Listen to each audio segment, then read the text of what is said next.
This is the Detroit Sports Podcast Network.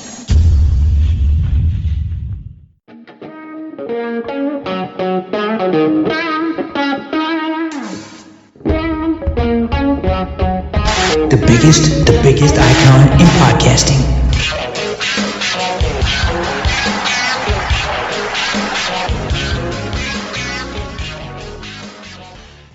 Welcome everyone to the latest episode of DocNJock. I am the Doc, John Macaroon. Joining me, my guy Adam, the Jock Strozinski. On today's show, we're going to break it down. The Lions schedule has come out. Everybody's played the schedule game, and Adam and I are going to do the same. I'm curious to see what Adam thinks about the schedule. Does he have them as a double-digit team?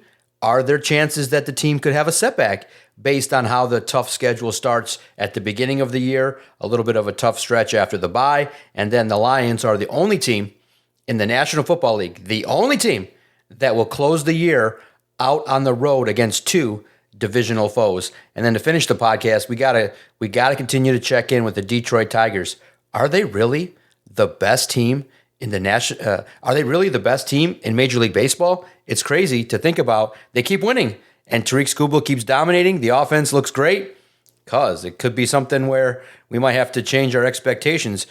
Maybe you can finally admit that you might have to change them to the point where maybe they're World Series caliber. We'll talk about it in the second half of the show. But I'm curious, what was your reaction to the schedule? What do you think? And how did it lay out based on what you saw? I think it's totally daunting. If you're a Lions fan, I kind of feel like this schedule is a bit of a dose of cold reality. This is what happens when you're a good team, right? When you're a good team, you don't get that easy schedule. You don't get breaks necessarily. And I feel like last season they did get a lot of breaks. When they got into certain games, other teams were dealing with a lot of injuries. Now, yes, the Lions were dealing with their own set of injuries, but I kind of felt like the way things worked out, you look at Green Bay, that's an opponent who's supposed to challenge you in the North. They have their very first game, and Jordan Love ends up getting banged up in that very first game in São Paulo, and he's never really right the rest of the season, you know? And you just kind of end up working through different games that they had throughout the course of the year. I mean, Dak was never right when they played the Cowboys.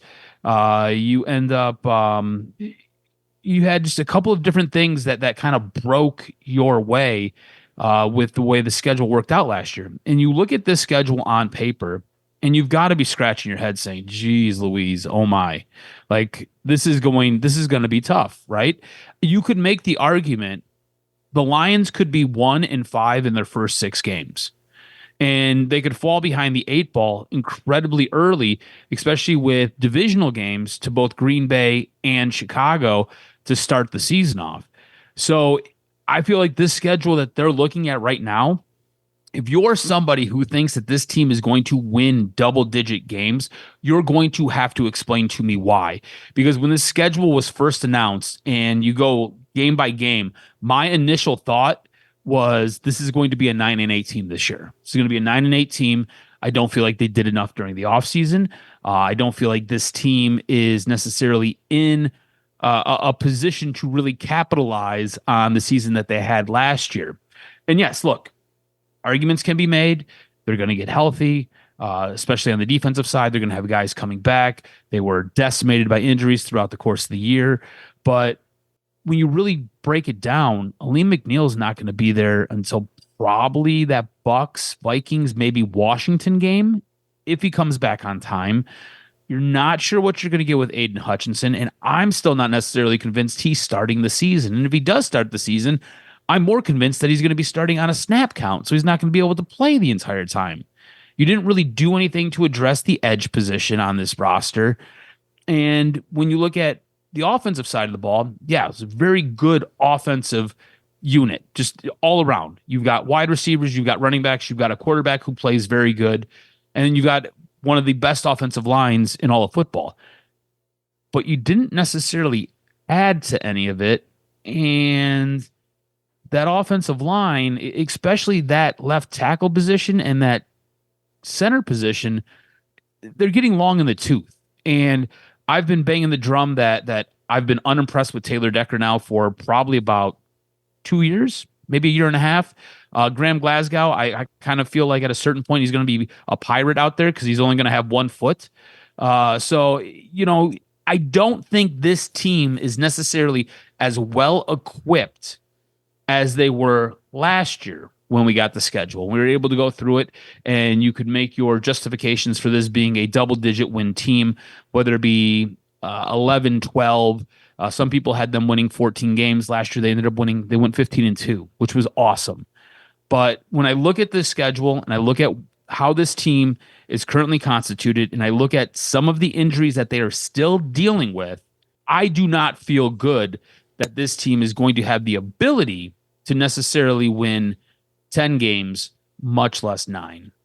What do you think? Okay, I do think they're a 10-11 win team, and here's why. Okay. I do think the offense is what this team is going to hang their hat on, and I do think that when you look at it, Amon-Ra St. Brown another year, Jared Goff another year. It's still the same offense. It was the same offense that John Morton was exposed to. Now, the question mark will be his play calling and what experience he brings at different points in the game when there's different matchups. What Ben Johnson did so great was he would use a play in the first quarter to set up a play maybe later in the fourth. But you look at it and you say Jahmyr Gibbs should take a next step. You expect with better coaching, Sam Laporta takes another step. You got a rookie in Tesla that should be, by the time week 5, 6 hits, more incorporated in that offense in the second quarter of the year with Tim Patrick. So I like the offense. I think it's going to be an offense that's going to still benefit from having Dan Campbell and a bunch of former players on that staff. So I like the offense. The defense will have question marks, but you have talent. And if Aiden Hutchinson looks anything like Aiden Hutchinson, okay, you don't get 20 sacks, maybe you get 12, maybe you get some impact. And if the luck factor plays well in what Marcus Davenport wins, in terms of the luck factor with Marcus Davenport and what he can bring to the defensive line, I think there's something there with what he can do, at least to complement what Aiden can do. Now, yeah, you can't count on him for the whole year, but at least at the starting point when we're talking about it now, I think the Lions get 10, 11 wins. And I think that, yes, the games are going to be tight, but there's going to be their fair share of wins right there after the bye week. I know it's tough, but you get a nice stretch at home where you play the Vikings, Giants, and the Cowboys in some stretch there where there's some wins that you can see. And then I do expect that some of those teams where we're all thinking, well, maybe it's going to be tough to beat the Chiefs. I think that can be a win. I think that the Eagles and Commanders rivalry games, you hope to split with the NFC East. You hope that there's opportunities there. The gauntlet probably will be, and what will determine a lot of success, in my opinion, cuz, and I'll get your sense of it. Yeah, the NFC East is tough, but you play the NFC North. If you can get some wins there, Pittsburgh, the Browns, you get wins against the Bengals, you now have a chance to set up, because I do think that what people are looking at, and I'm curious your sense, because it's pretty fair to say this, I think they can go 7-1 at home, and you just need a couple wins on the road. If you can just go 4-5 on the road, a couple wins there, you just go around 500, compete, you can lose some games. You can lose 5 games on the road and 1 at home, or maybe even go undefeated at home. The schedule is so flip-flopped that it could be the year where the Lions win a boatload of games at home but struggle on the road. You talked about them taking on the AFC North, and I think you can get some wins there, right? Because again, the Browns, not really sure what they're going to end up doing with the quarterback situation. Yes, they've got Myles Garrett, but after that, you look at that team and it does feel like it's like a bit of a mess over there. You do look at a team like the Ravens. Now, look, you played the Ravens. The Ravens smacked you last time you played them. They're going to be a formidable foe. You're going to play them early in the season. So maybe you can get a jump on them there. I think that's probably a loss, though. I don't think you're going to be healthy enough on the defensive side to really be able to contain Lamar Jackson. And then you've got Pittsburgh. Pittsburgh's another team, right? Questions with the quarterback situation. They ended up trading away their big play receiver in George Pickens. So what is that team going to be, right? Obviously, Pittsburgh is predicated on running the ball on offense. Defense, they like to play punch you in the mouth type football. I think you're a better team than the Steelers. So that's probably a win there. The coin flip for me is going to be that Bengals game, right? The Bengals have an incredibly high-powered offense. Obviously, Joe Burrow an elite quarterback in the league. They've got some elite wide receivers over there. I've seen a video probably a month ago of Nick Chubb squatting 700 pounds. And I was like, how is this guy able to do this after his knee's been screwed on backwards twice already? But the guy just somehow is able to just find the fountain of youth and just keeps coming back for more. At this point, you would think he would just retire and ride off into the sunset, but the guy loves the game so damn much, and he's going to be a tough option with that Bengals offense. Now, their defense is a question mark, and you want a guy from their defense in Trey Hendrickson. I don't think their defense is very good, so maybe your offense can take care of their defense. The big issue is, can your defense take care of their offense? And again, I think their offense is just maybe a little bit too high-powered. I don't necessarily want to get into a shootout with that team because I don't think your defense can hold up. And really and truly, you're going to be on the road. That will be one of those games where it comes down to who turns the ball over least. I tend to like to favor the home team there. So I'm not as confident of them taking care of the AFC North as you are. Now, this team does play in the NFC North, which when you look through what Vegas is saying, this is still, off the heels of last year, one of the toughest divisions in football. Do you feel like the Detroit Lions have the opportunity to take care and maintain and retain their reign over the NFC North? You look at what Vegas is projecting. Green Bay is at 9.5 wins. I think they could be a 10.5. I think they could be a 10-win team. The Bears and Vikings both at 8.5 wins. I feel like both those teams should be doing much better, probably closer to 9 wins teams. I'm going to take the over with everybody in the NFC North but the Lions, who Vegas has as a 10.5 win team. Do you think the Detroit Lions retain and remain kings of the North? That's going to be tough, Gus. I do think that the hunger's there with the Bears. I do think the Packers have a salty taste in their mouth. It's going to be tough. I just think that the stretch there might come down to the Vikings and the Bears at the end of the year, and they're on the road. That's where it's tough. You're going to have to put yourself in a tough situation where you got to kind of have a lead going into those final 2 games, and it's going to be tight. I still think they are the class of the division. I love that Clay Matthews, a former Packer, went out there in a national podcast and said, hey, the Lions still got it. It's going to be tough. It's hard to predict it, but I do think that the Lions are, I think, a little bit going into the year underrated. A lot of people, are concerned about Ben Johnson and Aaron Glenn leaving. I do think that Kelvin Shepard will do a good job. It's basically the same system. I don't see a big drop-off because the coaches really, in the end, it's the same kind of scheme. They're not changing a whole heck of a lot. Are you worried about the experience factor, right? So Kelvin Shepard's never been in a role like this. John Morton, this is probably his biggest opportunity he's ever had in his career. And this is probably the most powerful and most potent offense that he's ever had in his career. And he's doing it on a monster spotlight. Like, look, I get it. His time with the Jets, it was what it was. Look, being in New York, there is a big spotlight on you. But the expectation here in Detroit is win a Super Bowl. It's not just get to the playoffs anymore. It's get to the playoffs, win, advance, and play in the Super Bowl. That's a lot of pressure if you're a brand new offensive and defensive coordinator. I think the lack of experience has to play a bit of a factor here. I think looking at that schedule, right? And this is where a lot of my concern comes from, is because I feel like this team could get on a bit of a roll and this team could do some things on the back half of their schedule. But you've got to weather that first half of your schedule, which is Green Bay, playoff team. Bears, who are much improved. Ravens, playoff team. Browns, it's a mess. Bengals, a team that just missed the playoffs last year, came down to the very last game. Chiefs played in the Super Bowl last year. Buccaneers, they popped you in your house, and that's another playoff team. Vikings, playoff team. Commanders, that's the team that popped you in your house in the playoffs, so another playoff team. And then you got to play the defending Super Bowl champs. Like, that stretch right there, like, that's how you open your season. That's nuts to me. Like, that is a gauntlet that you've got to somehow survive. Like, the only real layup that I see on that part of the schedule is the Browns. You know the Bears are going to want to come in here and going to want to punch you in the mouth and kick your teeth in.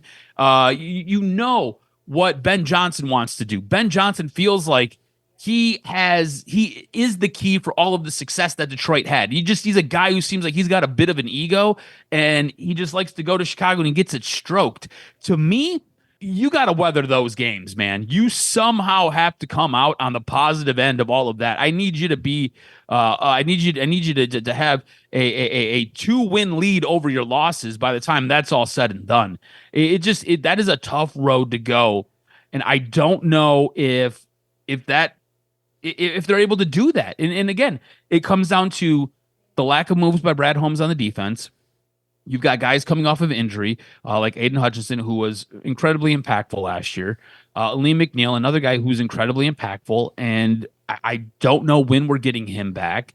Again, bringing another year on that offensive line that, yes, I would say 5 years ago, it was the best offensive line in football. I would say maybe 3 years ago, the argument could be made that they were the best offensive line in football. I think at this point, they are a very good offensive line in all of football, maybe a top 5, but they're no longer the number 1 dog.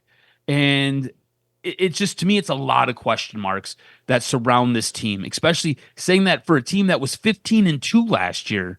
To me, it feels dirty doing that to the Lions, but that's just kind of the way I see it. And it just kind of feels like the offseason that they had, they've been squirreling money away to try to pay guys in the future. And I just feel like you could go spend some of that money and go get a guy. Get a guy, really help put you over the top. Get a guy, really help make you the king of the NFC North. Help make you a team that is going to be in competition with teams like the Bills, teams like the Ravens, teams like the Chiefs. I mean, look, last year, this was a team that went 15-2. Tons of injuries all over the place. Like we spent every week, we talked about another guy going down, and yet somehow this team was able to win, and they were able to win convincingly. Right now, they're rated as one of the 5th best teams in football. Does that feel like a little bit of disrespect to you? Because this team was so damn good. They were the best team in football last year going into the playoffs with their record of 15-2. And again, it just doesn't feel like Brad Holmes has done enough either in the draft or in free agency to where, in my estimation, this team should be rated higher than where they're at right now. I could make an argument this is probably a team that is closer to 7, 8, or 9 in football. And I feel like you are on the opposite side of this, and you feel like this is probably a top 3 team in the NFL. Yeah, it's a good team because of the offense. I think that there's continuity. I do think that there's hunger, and I see that. I feel like the people think that Jameson Williams, Amon-Ra, Jahmyr Gibbs, Sam Laporta are all stagnant, like they're a finished product. I still see growth.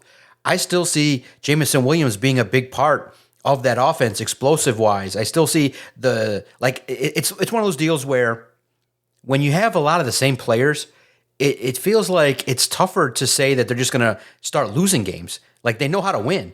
They know the work that it takes. They know the formula.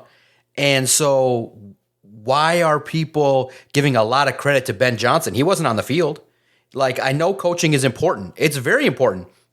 But he wasn't out there scoring the touchdowns. He wasn't out there blocking. I do think the offensive line is better. So I just think that the respect level for Glenn and Johnson, it should be high, but not as high as it is. So I do see this football team being one of the best teams out there. And so I'm telling you, bet some units on the over 10.5. I think it's going to be 11-6, 12-5. And I do think this football team can make the jump to be in the upper echelon year after year until I see, the trend go backwards, because the trend's been going forward. They've won more games every year.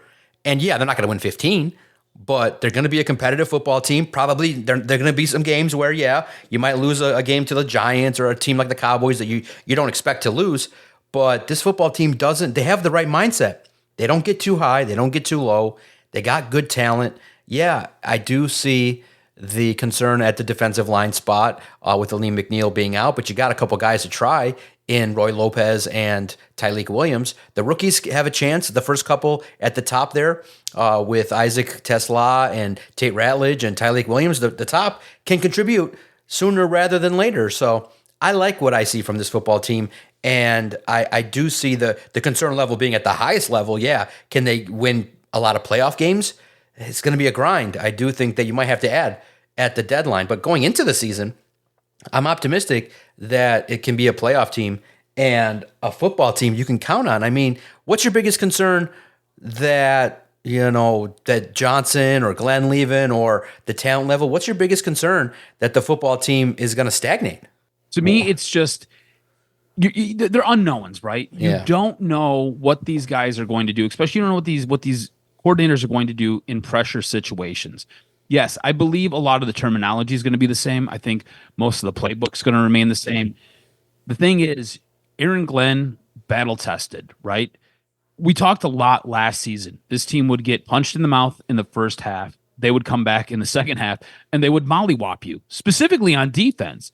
Aaron Glenn was great at making those halftime adjustments. I'm not sure Kelvin Shepherd, and look, I believe he's going to be fine at his role. And I think it's going to be a position that he might have to grow into. But early on, I don't know if he's going to be able to do that. I don't know if he's going to have the same success getting punched in the face and then making those types of adjustments. I don't have the confidence that he's going to be able to do that. And then you look at John Morton, and look, I think John Morton will be fine. I do feel like it is a lot of the same terminology. I feel like the playbook is going to be very similar, but you said it yourself. Ben Johnson was kind of a master of rolling out a play design or rolling out a play set and using that to bait you into something in the fourth quarter that would pop for a huge play. I don't know if John Morton is mentally on that level. Like, Ben Johnson was incredibly creative as well. And Ben Johnson and Jared Goff had this very symbiotic relationship. These guys were on the same exact page. You know this as well as I know this. It is sometimes hard to get that same chemistry with somebody. It is sometimes hard to find that. As much as you want it, it's not one of those things that you can just force. It's not one of those things that you can just say, hey, we're going to have this and it's going to work. It doesn't work like that. Those guys, for whatever reason, melded incredibly well together, and they brought the best out of each other, and they listened to each other. I think John Morton's going to be receptive to Jared Goff, but I don't know if it's going to be the same way that it was with Ben Johnson. And I don't know if Jared Goff is going to be as receptive to the play calling as he was with Ben Johnson. So like it goes hand in hand. And so those are my huge concerns. And then, like I said before, factor in injuries. I don't think they did enough on the defensive line. You go to the offensive side of the ball. Again, I think there's going to be some subtle changes to this offense, but that offensive line, I don't know if it's any better. I know that there's going to be a couple of different pieces, specifically at guard, and I do feel like Graham Glasgow probably moving over to the right side makes him a much better guard than he was last year. I feel like last year he played a little bit out of position. That being said, I don't know if Mahogany takes that next step, and I don't even know if it's going to be Mahogany. You know, you could be putting a rookie in that spot, and that to me, that's a bit of a red flag as well. You know, so it's just I see a lot of question marks when I look at the coaching staff, and then when you trickle it down to the actual roster, there are still question marks abound, and it's in probably the two most important areas. It's offensive line and defensive line. And on defense, I don't feel like Brad Holmes did enough. And on offense, I just feel like they're getting a little bit long in the tooth. And I think that could be a bit of a problem. That could be a little bit of an undoing specifically for that offense in Jared Goff. And look, remember this. Hendon Hooker is a guy that we don't talk a whole bunch about because there's no reason to really talk about him. But last year in that playoff game, Jared Goff got popped. Hendon Hooker wasn't the guy that went in. They went and they got a high school football coach that they had signed a few weeks prior and rolled him in there as Teddy Bridgewater was taking snaps for this team during a playoff game. That should have been Hendon Hooker's moment. If Jared Goff goes down with an injury, Hendon Hooker at this moment in time does not feel like a guy who can come in and steady a ship for you. Hendon Hooker feels like he's a guy who can play quarterback, but really isn't a quarterback right now. And maybe that changes. Maybe we see a little bit more growth through preseason. Maybe he ends up winning the quarterback competition that they're going to have. But I just don't feel like the most important position on the field, there's a lot of depth there. So heaven forbid that offensive line gets a little bit too old, a little bit too slow, and that impacts your quarterback.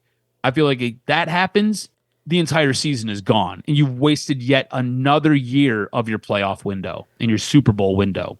Gotcha. And now what's interesting too is when we all talked to the assistant coaches, I thought Sean Dion Hamilton maybe made a rookie mistake.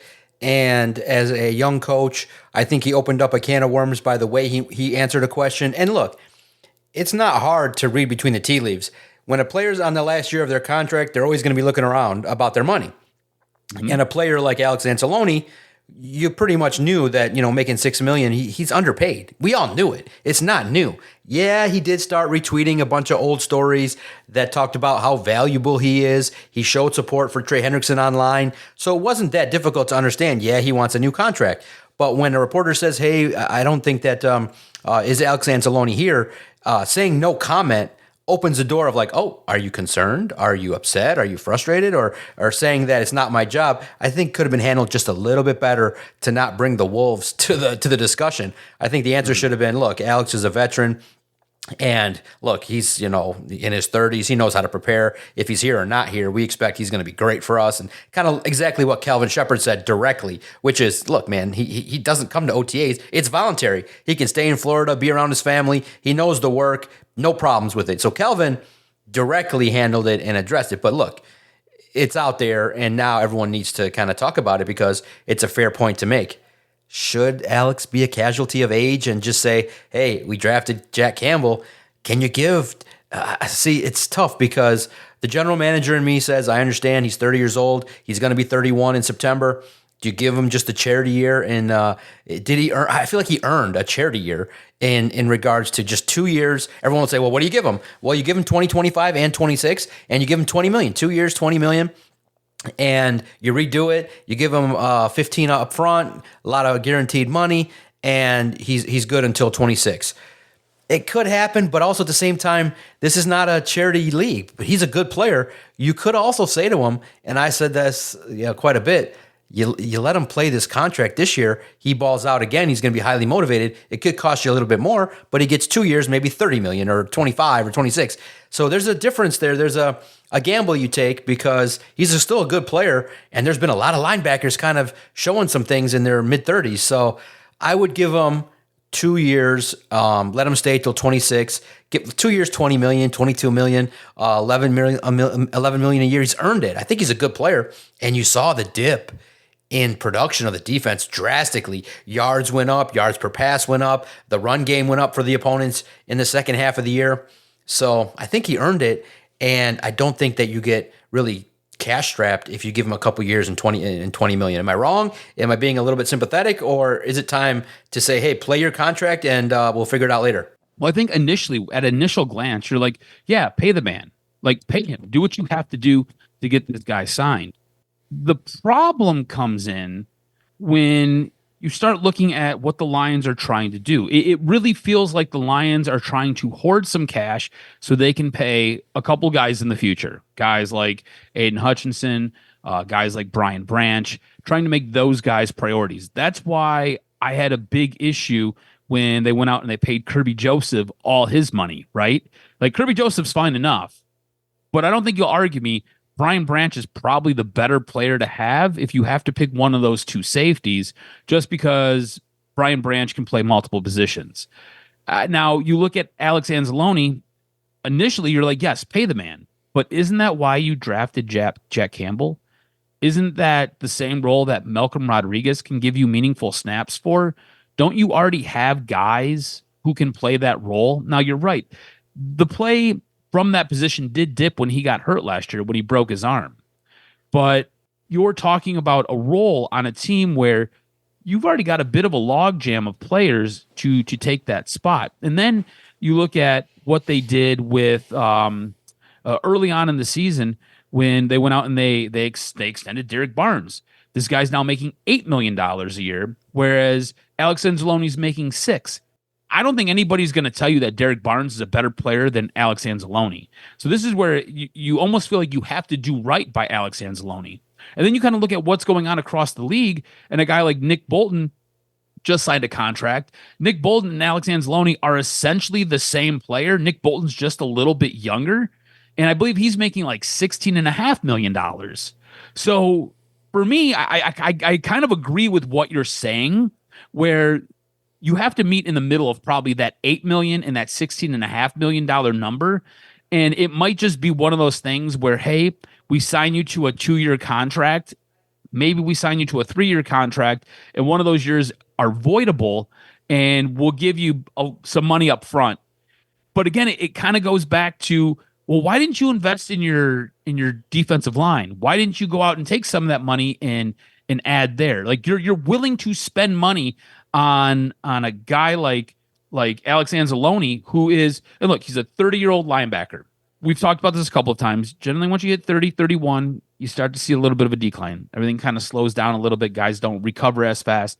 That being said, Alex Anzalone didn't play a whole lot his first couple of years. His first 3 years, he was used very sparingly. He was a rotational player. He got to Detroit, and the guy blossomed and bloomed, and he is your captain of that defense.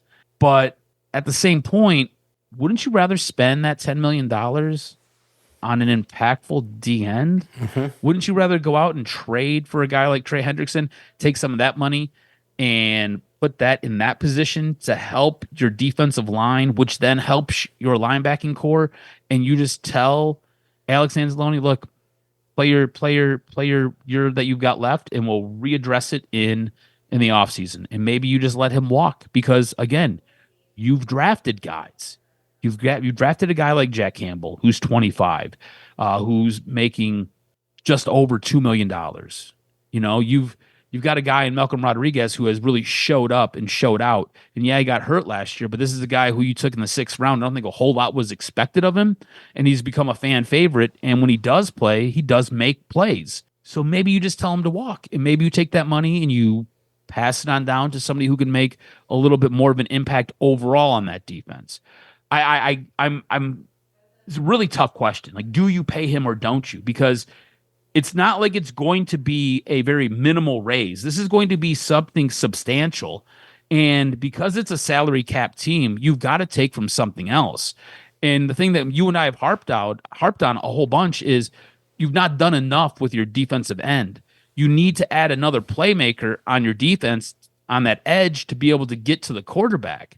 And I feel like that position specifically is much more important than whatever Alex Anzalone is going to be able to give you, especially with extending him for another year or two.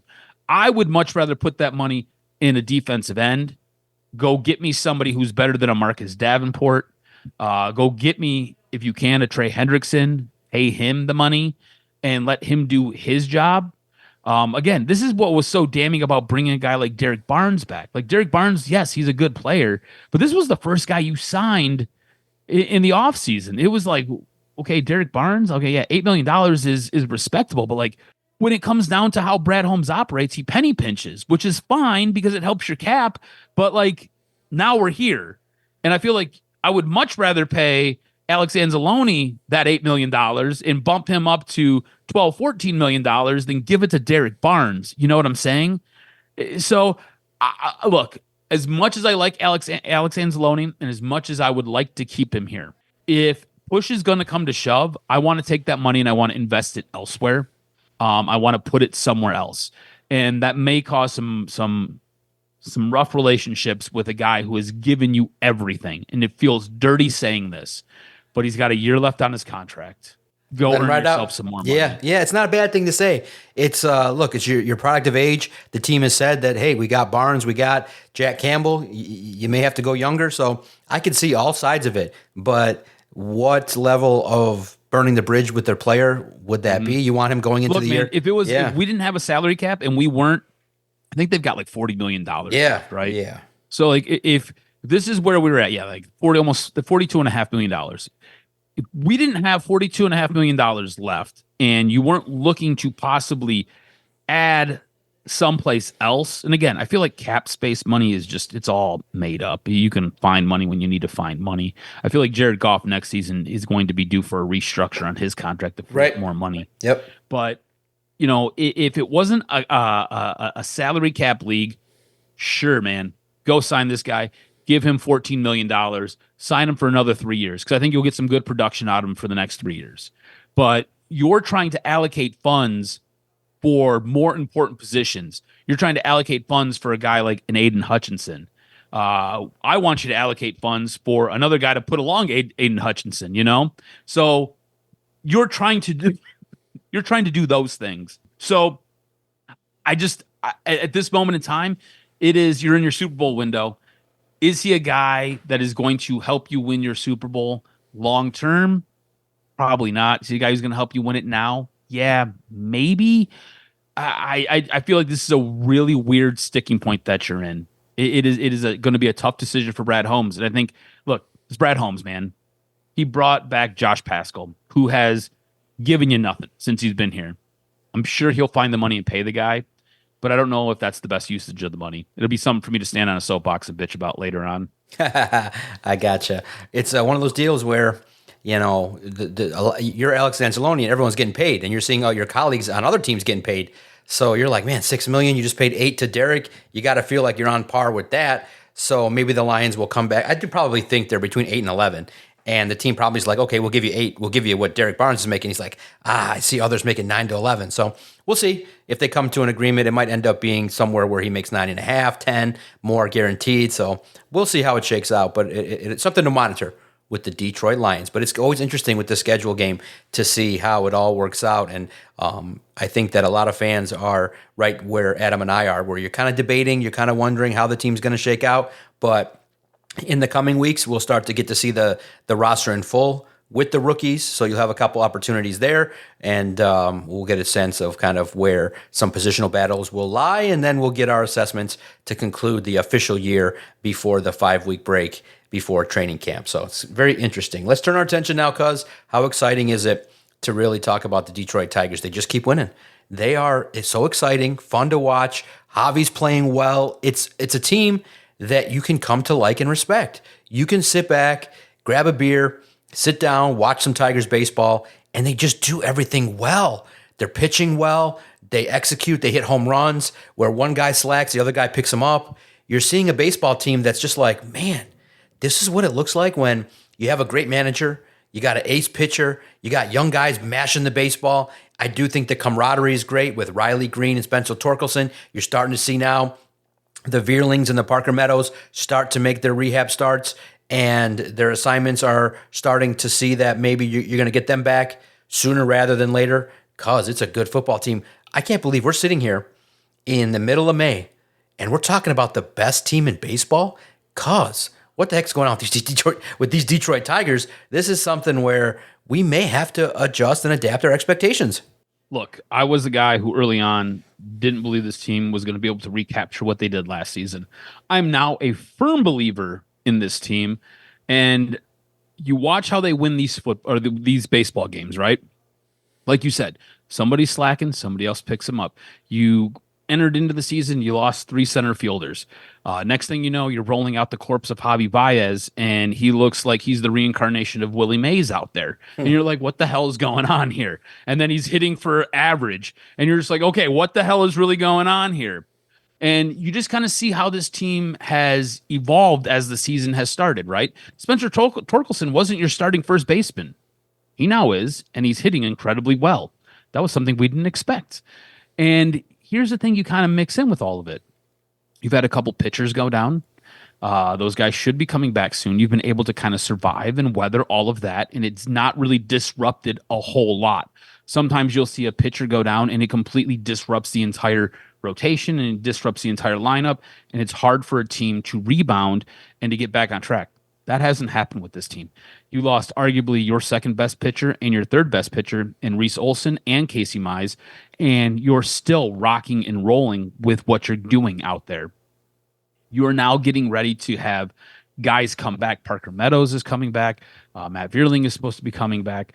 So Jake Rogers is back. So you're getting pieces back that you didn't have to start the year. So now all of a sudden you're getting healthier, but you're going to put AJ Hinch in a bit of a tight spot because the team that he's been winning with, he's going to have to send a couple guys down because you can't keep all these guys on your roster. It's just not allowed. So that's going to be interesting to see the roster moves that AJ Hinch is going to have to move to make, and to see the strings that he's going to have to pull is going to be fascinating.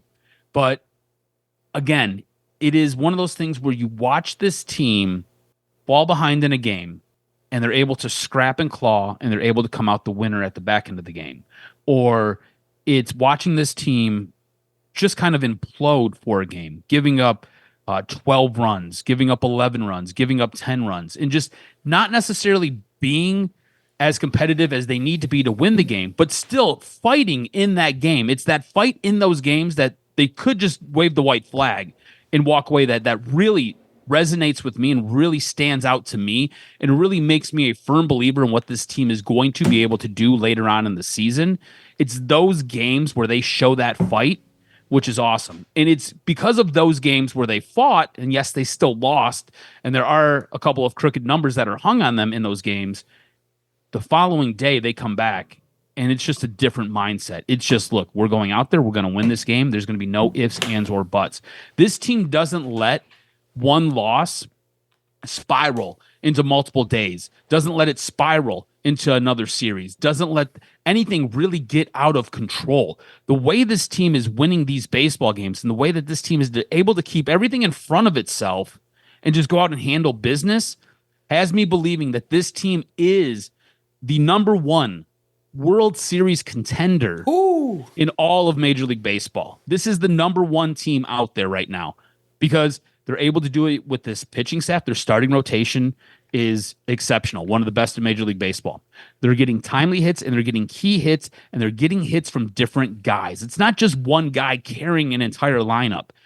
It is spread all around. And as one guy ebbs up and one guy's ebbing down, and then it flip-flops, you have one guy ebbing down who is up, you have another guy going all the way back up to help balance everything out. This team is getting key timely hits from different people.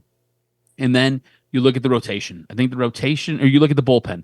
The bullpen, I think, might be a little bit of the weak link here, but I don't think it's all that bad. I think you can address the bullpen at the trade deadline, add another key piece or two to that bullpen, and all of a sudden that is strengthened up. I feel like the bullpen is very good. I do feel like it could be better, but I think this team, with what we're seeing right now, this is the number one team in baseball with a bullet point, and this is the number one team that should be winning the World Series this year.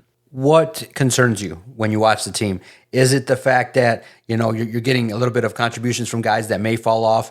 Javi Baez may be a little bit of just a blessing for a couple months. Maybe he'll fall off. Anything that concerns you about this baseball team? Because I like to look. Here's the tough part, though, is that you're starting to see is that they do have a little bit of a struggle when they go to these bullpen days. That that the injury demise might be something that's concerning. Does it pop up at the worst possible time as you head to the postseason? Now you hear report was earlier this week, I believe on Monday or Tuesday, Reese Olson going to be dealing with a little bit of an injury for a short-term period of time. Any concerns that you have that may prevent this baseball team from meeting their goals? Right now, it's just the bullpen. I just don't feel like the bullpen is playing as well as we had projected them to play. Look, the bullpen last season was really and truly a huge strength for this team. I think the strengths have kind of redistributed on this team and what you're getting. I think right now what you're getting from your starting pitching is what is incredibly strong for you. And then I think the timely hits that you're getting from different batters is what's really helping carry you through. That bullpen, I feel like it needs to kind of find its place and kind of steady itself out. Not saying that it's bad, because again, I think it is strong. It just, there are some days, like you said, when they go to these bullpen days, or where it's just you're counting on a guy to get another guy out, so you can just kind of quickly get in and out of an inning, and it just doesn't happen. That is my big concern. Is the bullpen. I do think there should be some concerns with some of the guys that you are getting substantial batting averages from or substantial hits from, a guy like a Javi Baez. How long can he keep this up? I don't think it's for the all season. I don't think it's for all season. I think you're starting to maybe see a little bit of that swoon that he'll end up hitting. But all that being said, I think the team's in a really, really good spot. My whole thing is you need to be able to keep this up for another month and a half. Get yourself to the trade deadline. And then really try to figure out, if you're Scott Harris, you really need to try to figure out what we really need, and you need to go and be aggressive and get that. And that's what I want to see from this organization. I don't want us to get to the trade deadline and then Scott Harris just kind of Nancy around and try to sell us on some prospect or some guy who doesn't have a history of doing it at the top level. I want to see this team go out and I want to see them get guys who are going to make a playoff impact for this team. I don't want us rolling into the playoffs and us having to do pitching chaos. You know what I'm saying? So I need that commitment from ownership and I need that commitment from the general manager to be able to go out there and possibly trade some of the prospects that you've acquired and get us guys who are going to contribute. But for me specifically, what I see on the field, bullpen has my major concern. And then off the field, it's just going to be ownership and management being willing to make that move, being willing to pull that trigger to go and get the guys that are needed for this team. Nice. Yeah, what about you? Yeah. No, I think that I do get concerned that the one thing that we do see sometimes is AJ Hinch overmanages. It's like, you do sometimes see paralysis by analysis, but that's something where the finite decisions that you make in terms of maybe if you have last year it was the left-handed bat, Parker Meadows was a player that just was hitting and mashing the baseball, and Kerry Carpenter. And then you'd say, well, why do you take him out of the lineup against left-handers?